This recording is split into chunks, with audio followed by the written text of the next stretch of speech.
Section 9, which is now the Amendment 1. That's okay, carried. The second amendment is of Section 18. That is okay too.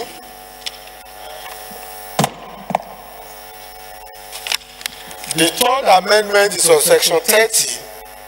Is that okay? The fourth amendment is Section 34. Is that okay too? The fifth amendment is on Section 36, which now becomes Clause 5. That's okay. The sixth amendment is Section 38. The seventh amendment is Section 44 of the Principal Act. Is that okay?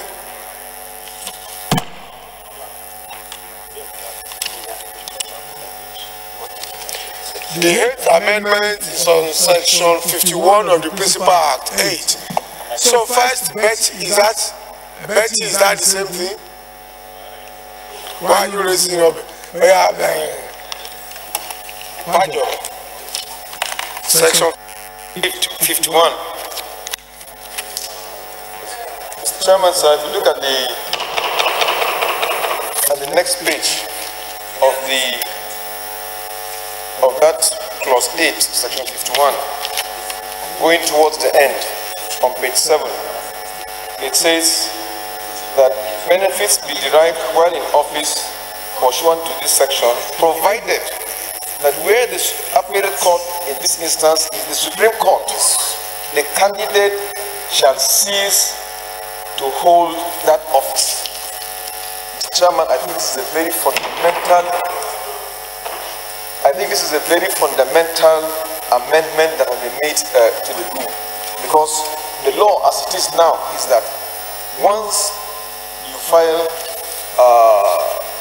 once there's a petition and the case is resolved against the candidate was declared the winner by INEC, you will continue to hold office until the appellate court determine otherwise. But the amendment that has been made here says, well, if the Court of Appeal retains you, you retain no receipt, but if there's a further appeal to the Supreme Court, you lose no receipt. So I think that is a very serious issue, sir.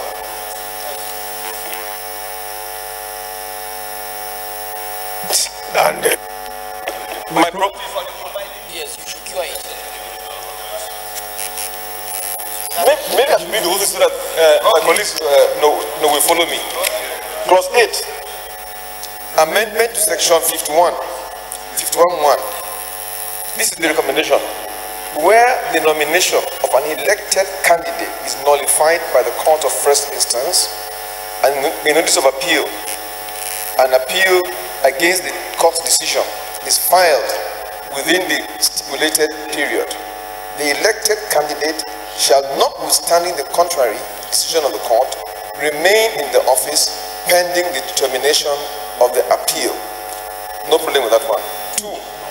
Where the appellate court determines that the candidate was not validly nominated, the elected candidate shall, notwithstanding the contrary decision of the court, remain in office within the period for which an appeal may be filed and shall not be sanctioned for the benefits he derived while in office pursuant to this section, provided that where the appellate court in this instance is the Supreme Court, the candidate shall cease to hold that office. So I think if we stop at before provided,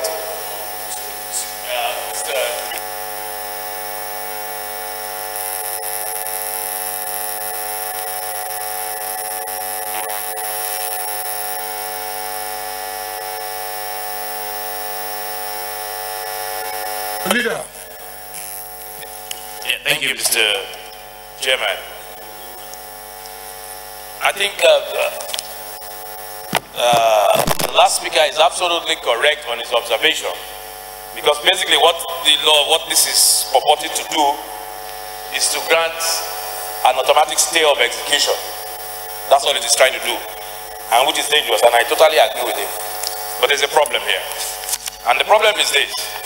If the whole idea, as the speaker said, is for us to very quickly get the president to amend this electoral act or bill, if we touch anything here, then that comes to a nullity, because we will have to wait till we come back. If we touch anything here, because it has been passed by the Senate, what it means is that we will now be going to conference to harmonize, in which case we're leaving today. The Senate has adjourned. We have put the electoral bill in abeyance. So it is now for us to determine, do we do that, or do we go ahead without adding a comma or subtracting? Let the bill be signed, and then perhaps as soon as we come back, amend the relevant portions of it, which will be easier for. So either way, but I just want to draw our attention that if the purpose is to get the president to sign quickly, we would have defeated that purpose by doing anything here. So we either adopt this wholesale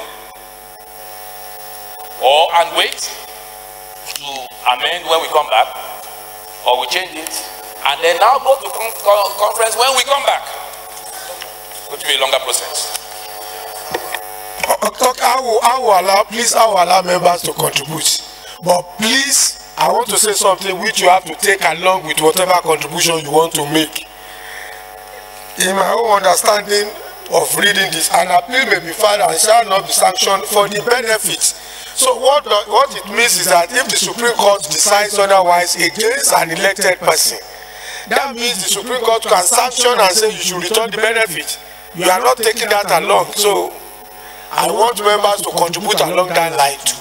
Is that contained? Because what it shows now is that if the judgment is against the elected person, that means the Supreme Court can go ahead and sanction such a person, most particularly on the benefit he or she has derived from that office. Is that what this clause is saying? Okay.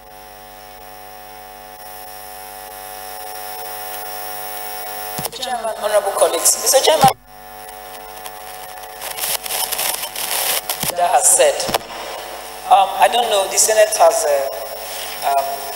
stopped sitting, so it might be necessary for us to see if they had any amendment, so that maybe they could have amended this. That will help us a lot, because it will mean that we will actually get the Electoral Act ready. Because if they did any amendment and we don't do it here, we will still not have the Electoral Act ready.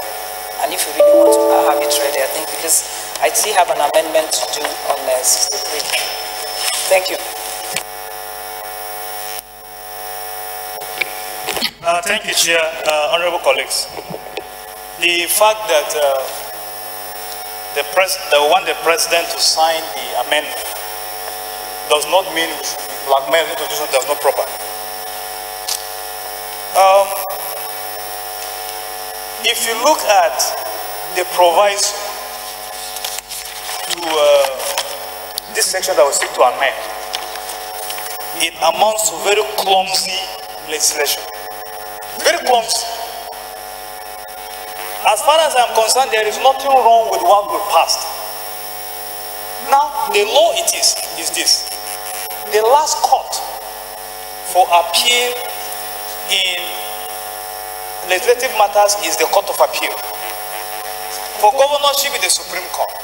Now, if you look, so why would you now say that? Because it is a fact that once the Supreme Court, please, can we?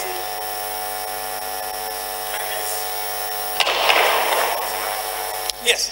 Now, what this means is that is to break the chain in the state of execution, and that's clumsy.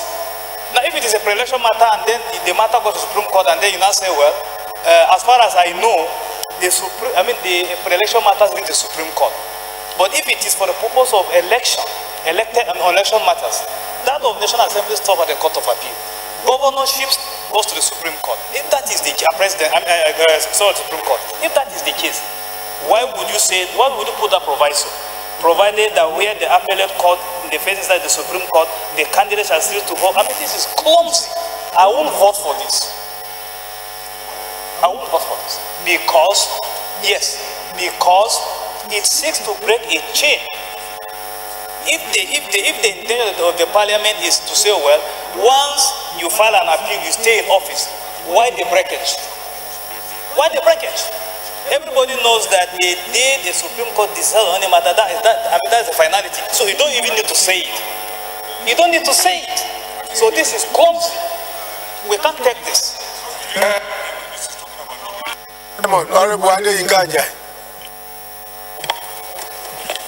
Thank you, Chairman.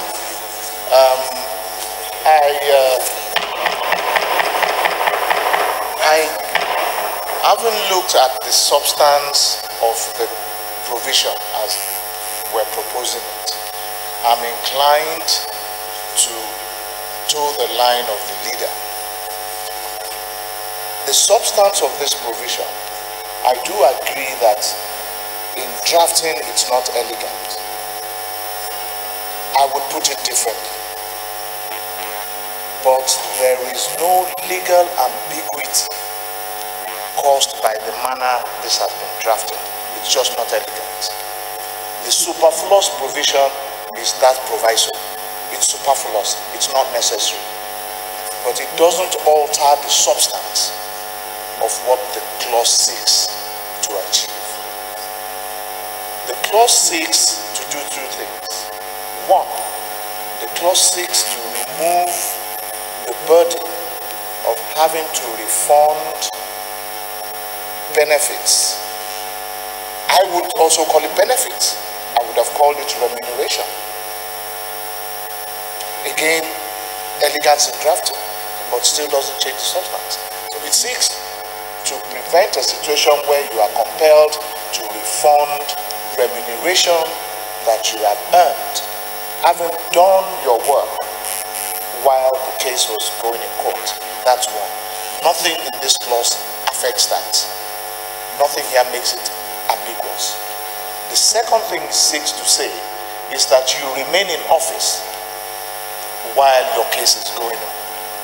The Supreme Court is the final appellate court in the country. There's no doubt about that. It's constitutional. So this clause introducing that phrase is superfluous, but it doesn't introduce any ambiguity. For that purpose, I agree with the leader's position that in order for us not to lose time, not to lose traction in getting this bill signed, we should let it pass the way it is. We can come back and do the elegant drafting that is obviously required just to tidy some housekeeping on that provision.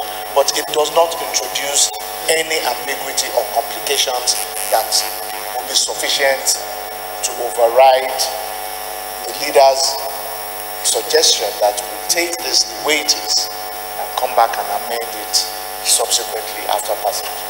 I so submit. Generally, what we're supposed to do is, we know what is on ground. If anybody is speaking against, you know, I'm supposed to just take somebody speaking against and we go and vote ahead. We are doing the debate all over and it's not proper. It's not proper. It's not proper for our own procedure. Somebody has just spoken about something being not elegant. So if you follow this procedure you want me to follow, it's not elegant too. The procedure is wrong. We know what is on ground. So if we have to go ahead, the question now is, do we pass that section and come back for amendment, or we don't pass at all? So so now we are talking about clause 8, which is the amendment to section 51. Approved.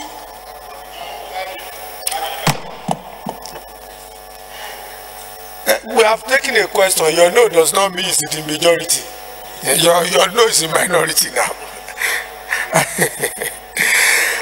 Clause 9, which is seeking to amend section 63(4). Carried. Betty, is it everything you must observe? Mr. Chairman, I know that when we pass this bill, and sent it out to the president that there was something we added to this section of the bill.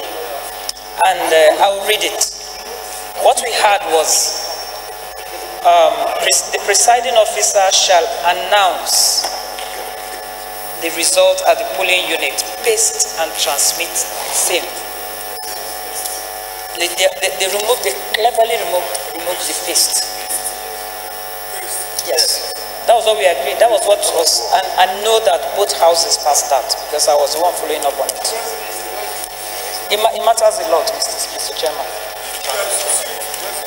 It matters a lot because you need to know your result pasted before they can transmit anything.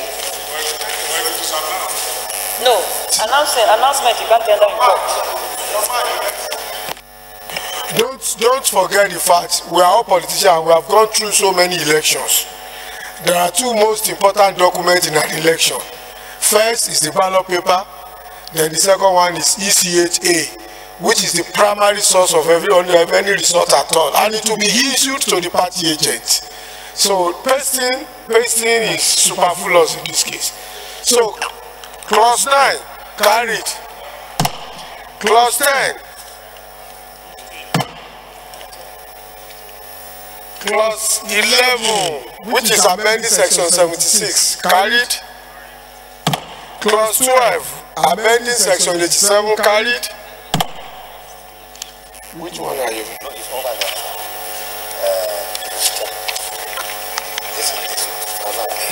That is amending 13. Amending section. So clause 13, clause 13. Clause 13, and please pay attention. Please pay attention.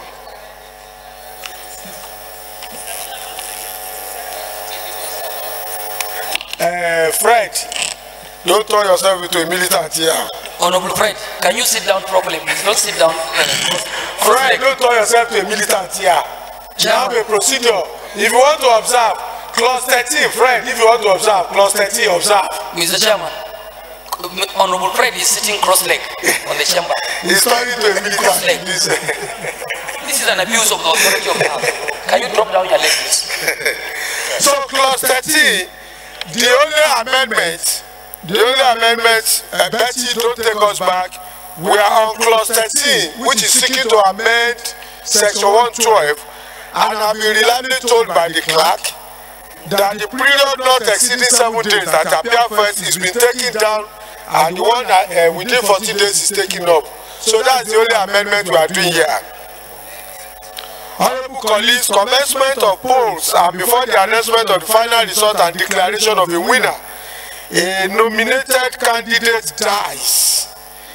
The commissions are within being satisfied on the fact of death, suspend the election for a period of not exceeding 14 days. So you take 14 days there and bring the 7 days down where the 14. So don't interchange the 7 and 14 days. So carried. Clause 14 carried.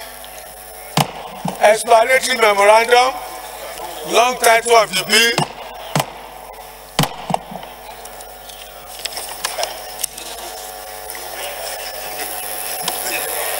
The next report to be considered is that of the bill for now to provide for the smooth and orderly transfer of power from one government to another and other related matters thereof, as Bill 102 and 109.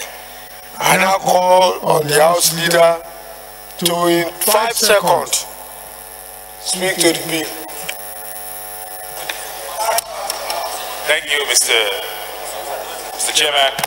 It's a very straightforward bill. It only has, what, 2.5 pages. It is a bill that basically we have debated, and it's, somebody just told me it's 5 seconds already. Can I have an extension of time? Extension of time, please. Eh? My time is up?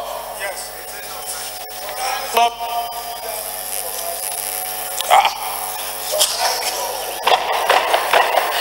Anyway, you get the point. Okay. This bill has 7 clauses. We now go ahead and consider the clauses. Clause 1, clause 2, clause 3, clause 4, clause 5, clause 6, clause 7. Explanatory memorandum, long title of the bill.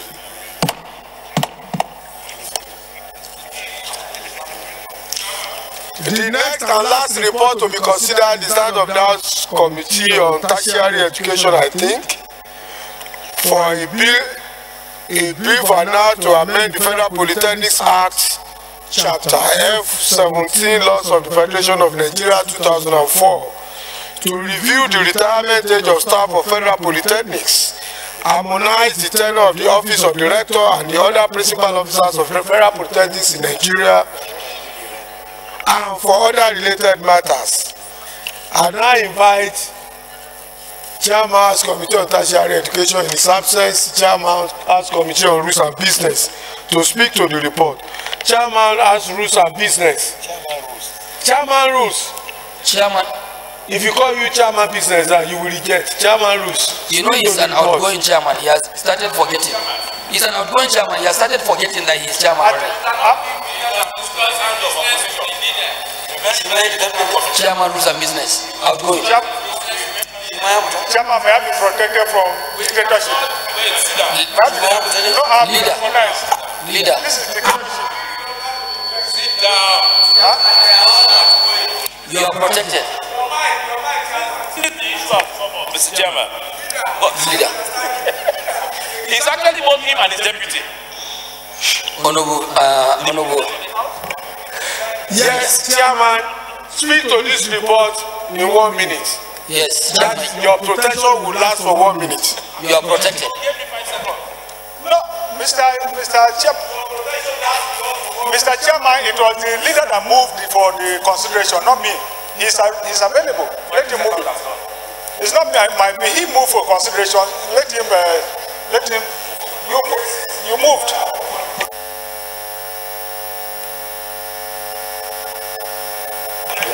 Let's go ahead. Clause 1, clause 2, clause 3, clause 4, clause 5, clause 6, clause 7, clause 8, clause 9, clause 10,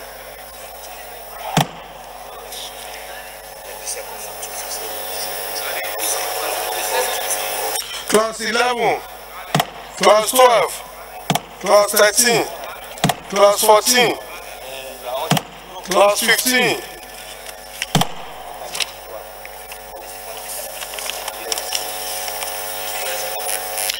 clause 16, short title, explanatory memorandum, long title of the bill. Leader. Chairman, I rise to move that this house revert to plenary. I so move. Yes, please. Honorable Fred Agbedi, please keep quiet.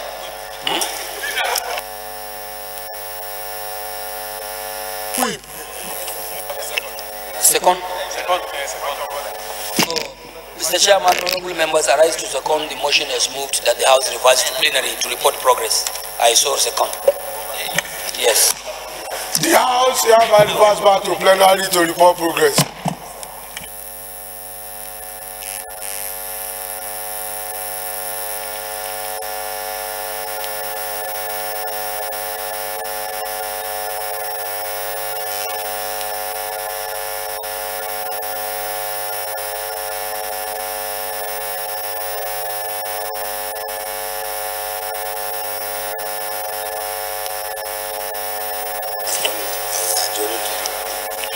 Honorable colleagues, the House in the Committee of the Whole considered the report on a bill for an act to amend the provision of the Electoral Act number 6, 2010 to further improve the electoral process and for related matters, and approve clause 1 to 14 explanatory memorandum and the long title of the bill.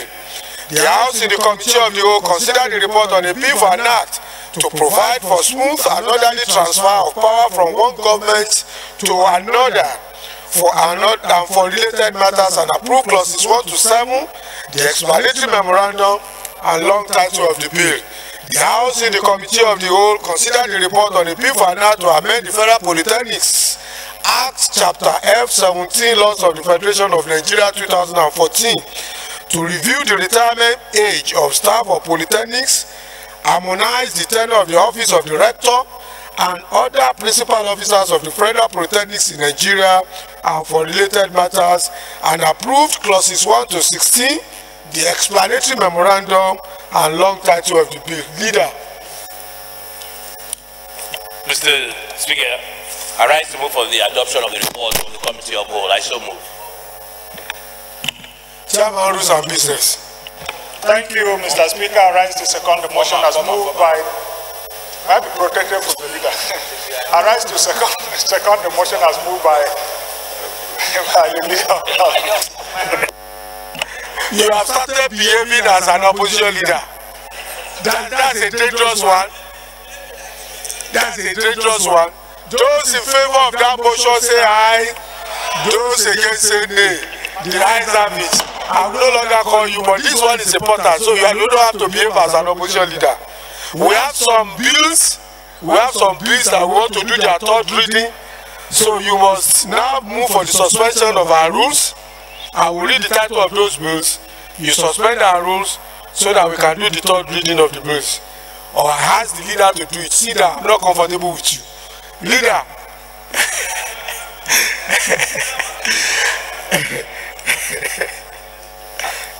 Leader, listen first. We have two bills we want to do their third reading. The first one is a bill for an act to make provision for mutual assistance in criminal matters between Nigeria and other foreign states and for related matters. The other one is a bill for an act to make comprehensive provision for the confiscation, forfeiture and management of properties derived from unlawful activities and for related matters. So you move for the suspension of the rules, then we do you move motion for the third reading, then we can.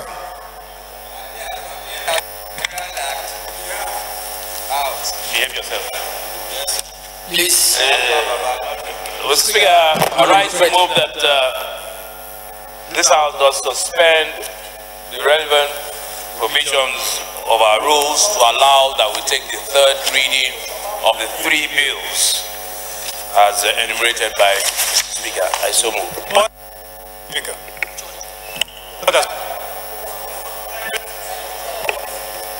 Seconder, any seconder. I didn't give you the floor. Honorable Faleke, I didn't give you the floor. Arabo is not even on his seat, sir. Thank you, Mr. Speaker. My name is James. Arabo, resume your seat. He's not on his seat. Arabo is not on his seat. But he's not on his seat. He can't speak from a different seat. Motion has moved. Arabo, if you want to speak, resume your seat. Point up. Those in favor of that motion say aye. Those against say nay. The ayes have it. Leader, move for the third reading of those bills. Yeah. Point of order. Please, point of order. Arabo is not on his seat, sir. So if he wants to raise an order, he should be orderly. Resume your seat. Point of order, Mr. Speaker. Point of order. Arabo, you sit down before you raise any order. Take your seat. What we are doing is wrong. I want to point it out. It's wrong.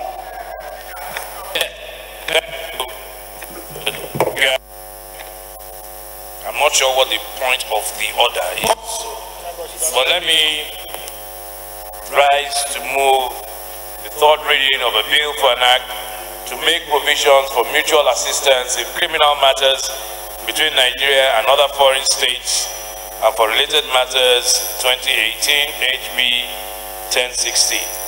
I rise, like I said, to move that it be read the third time. I so move.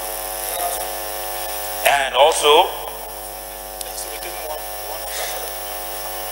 It has to be taken one after another. whatever decision comes from the judge, you act like an opposition man. Leader, speak to the You were right. The man is acting like an opposition man already. The second is a bill for an act to make comprehensive provisions for the confiscation, forfeiture, and management of properties derived from unlawful activities and for related matters. Okay, I understand why they didn't want it to be taken. So move.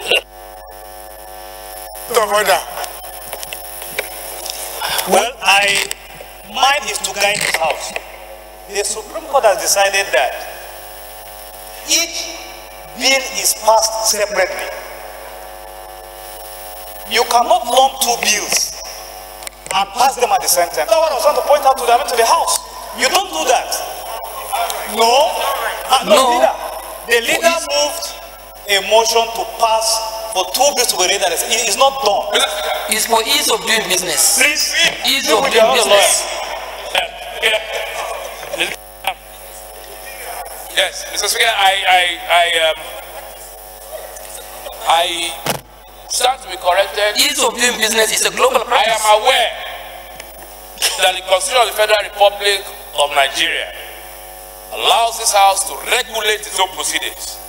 So if there's a Supreme Court ruling that says it was the read, I would want Honorable to provide us with the name of that Supreme Court ruling. Because the Constitution is what we go by. And it allows us to regulate our proceedings. That is the position. Chairman, rules and business.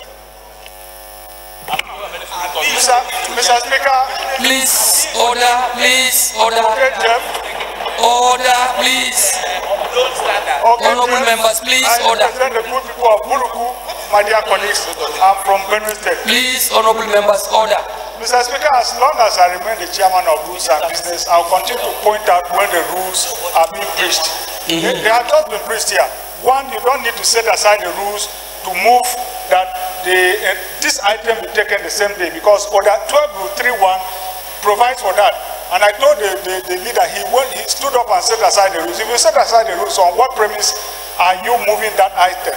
Secondly, I agree with Honorable Simon Adabo that you don't need to lump these things together. We've been doing it here. Even when we have 30 bills, we read them one after another. It's not right to lump them together. I just read it one after.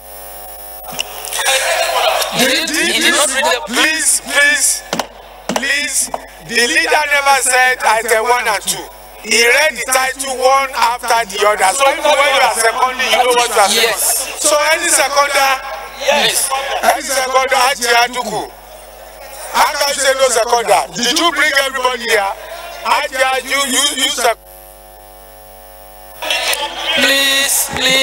Please, honorable members. Leader, give Aduku that paper so that she can read the title of what is seconding one after the other. Honorable Abedi, please, you have to wait until you get the proper majority before you take this house to ransom. Go back to your seat, Abedi, and keep quiet. We are still leading the house. Let's finish reconciliation. Let us finish reconciling the figures. Honorable Speaker, honorable colleagues, I'm Honorable Aisha Jibril Duku, member representing Dukuna for the Federal Constituency. I come from Gombe State. I rise to second the motion as ably moved by the leader on a bill for an act to make provision for mutual assistance in criminal matters between Nigeria and other foreign states and for related matters 2018 HB 1060. I rise to second the motion as moved by the leader on a bill for an act to make comprehensive provisions for the confiscation, forfeiture, and management of properties derived from unlawful activities and for related matters 2018 HB 872. I so second.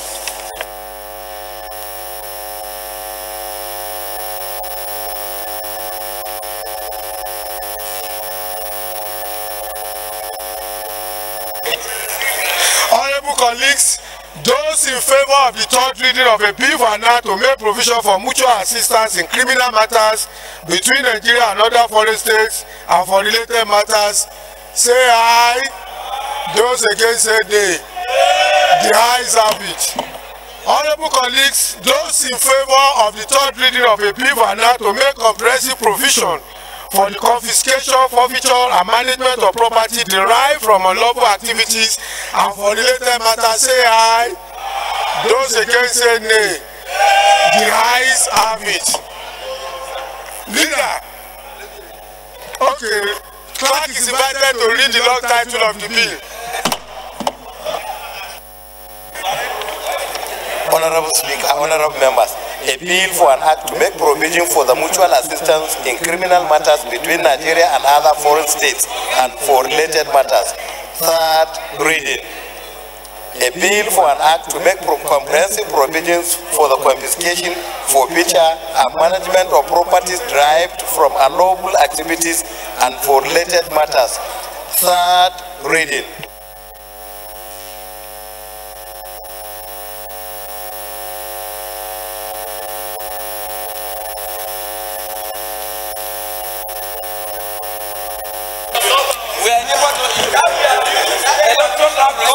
Bills read third time and pass. Leader, do the third reading of the Electoral Act. Leader.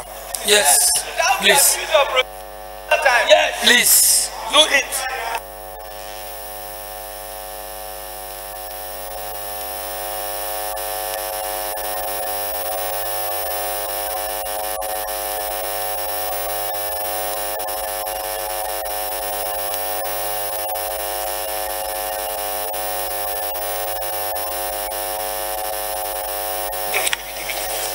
Thank you, Mr. Speaker. I rise to move for the third reading of a bill for an act to amend the provisions of the Electoral Act No. 6, 2010 to further improve the electoral process and for related matters for third reading. I so move. Yes, at this point you have to be careful who to call. IGR support that motion. I can't call. Thank you. Right Honorable Speaker, my respected colleagues, I am Honorable Aisha Duku, Gimbiar Duku, member representing Dukuna for the Federal Constituency. I come from Gombe State. I rise to second the motion ably moved by the Leader of the House on a bill for an act to amend the provisions of the Electoral Act No. 6, 2010 to further improve the electoral process and for related matters, HB 1425. I so second. Those in favor of the motion for the third reading of a bill for an act to amend the provision of the Electoral Act No. 6, 2010 to further improve the electoral process and for related matters say aye. Those against say nay. The ayes have it. Clerk is invited to read the long title of the bill. Honorable Speaker, honorable members, a bill for an act to amend provisions of the Electoral Act No. 6, 2010 to further improve the electoral process and for related matters. Third reading. Bill read for the third time and pass. Leaders, adoption of votes and proceeding. Thank you, Mr. Speaker. I rise to move that this House adopt the votes and proceedings as adopted. I so move. Are we safe now? Okay, Jeff. Rules of business. Yeah, he's okay. I've spoken to him.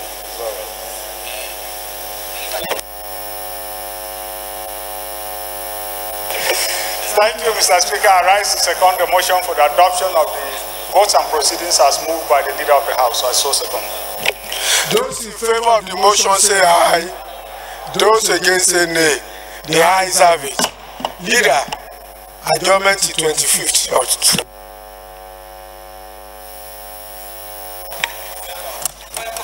Thank you, Mr. Speaker, honorable colleagues. I rise to move that this House stand adjourned till September 25th. And in doing that, I want to wish every member a good break, good vacation, and we'll see each other on the 25th of September. And I wish you all good luck in your primaries. I so move. Chief Whip. Mr. Speaker, honorable members, my name is Honorable Alassane Ado Dogwa, the Chief Whip of the House of Representatives, where the APC still leads as a majority party. I rise to second the motion ably moved by the Leader of the House of Representatives, Right Honorable Femi Bajabiamila, that this House adjourns till September 25th 2018. And I saw second. The House stands adjourned till September 25th, 2018, 11 a.m.